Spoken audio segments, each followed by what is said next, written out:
এদিকে বেগম খালেদা জিয়ার কবর জিয়ারত করতে যাচ্ছেন অনেকেই এবং ফুলেল শ্রদ্ধা জানাচ্ছেন। সাধারণ যারা মানুষ রয়েছেন তারা একই সঙ্গে দলীয় যারা নেতাকর্মী রয়েছেন তারাও কবর জিয়ারত করতে যাচ্ছেন এবং ফুলেল শ্রদ্ধা জানাচ্ছেন এবং একই সঙ্গে বিএনপির ভারপ্রাপ্ত চেয়ারম্যান তারেক রহমানেরও সেখানে যাওয়ার কথা রয়েছে। এ বিষয়ে বিস্তারিত জানাতে জিয়া উদ্যান থেকে আমাদের সঙ্গে যুক্ত আছেন সহকর্মী সুলতানা স্বর্ণা। চলে যাচ্ছি স্বর্ণার কাছে।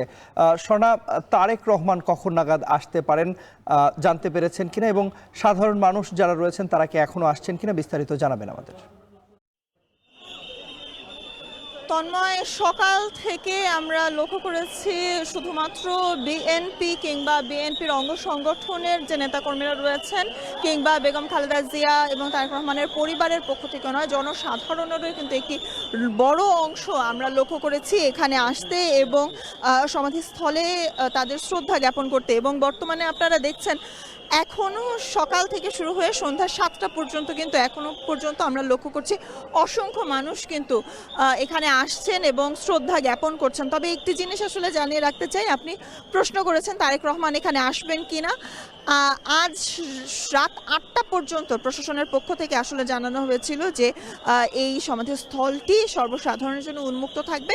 তবে কিছুক্ষণ আগ থেকে কিন্তু বলা হয়েছে যত দ্রুত সম্ভব এই সমাধিস্থানটি ফাঁকা করে ফেলার জন্য প্রশাসনের পক্ষ থেকে জানানো হয়েছে।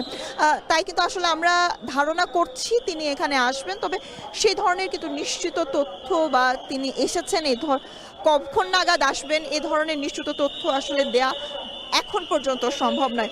এবং তার সাথে আসলে জানিয়ে রাখতে চাই, গত 2 দিন যাবতে ওলামায়ে দল এবং তার পাশাপাশি বিএনপির যে অঙ্গ সংগঠনগুলো রয়েছে সেগুলোর পক্ষ থেকে কিন্তু বিভিন্ন দোয়া মাহফিলের আয়োজন করা হয়েছিল এবং সেগুলো কিন্তু আজও চলমান রয়েছে। এবং সমাধিস্থলের পাশেই কিন্তু আমরা লক্ষ্য করেছি সেই যে দোয়া মাহফিলের যে প্রক্রিয়াটি সেই কাজ কিন্তু চলছে। এবং তার পাশাপাশি আজ সকাল থেকে জিয়া পরিবারের পক্ষ থেকে জায়মা রহমান এখানে এসেছিলেন, শামিলা রহমান এখানে এসেছিলেন, জাইফা এবং জাহিয়াও এখানে এসেছিলেন। অর্থাৎ পরিবারের পক্ষ থেকেও কিন্তু আজ শুক্রবার যেহেতু তাই বিশেষ সম্মান তাদের শ্রদ্ধা জ্ঞাপন করতেও কিন্তু আসা হয়েছিল। তন্ময়, আমরা আছি যতটুকু সময় সম্ভব, আসলে আমরা অপেক্ষা করছি তারেক রহমান হয়তো এখানে আসবেন সেই মুহূর্তের জন্য।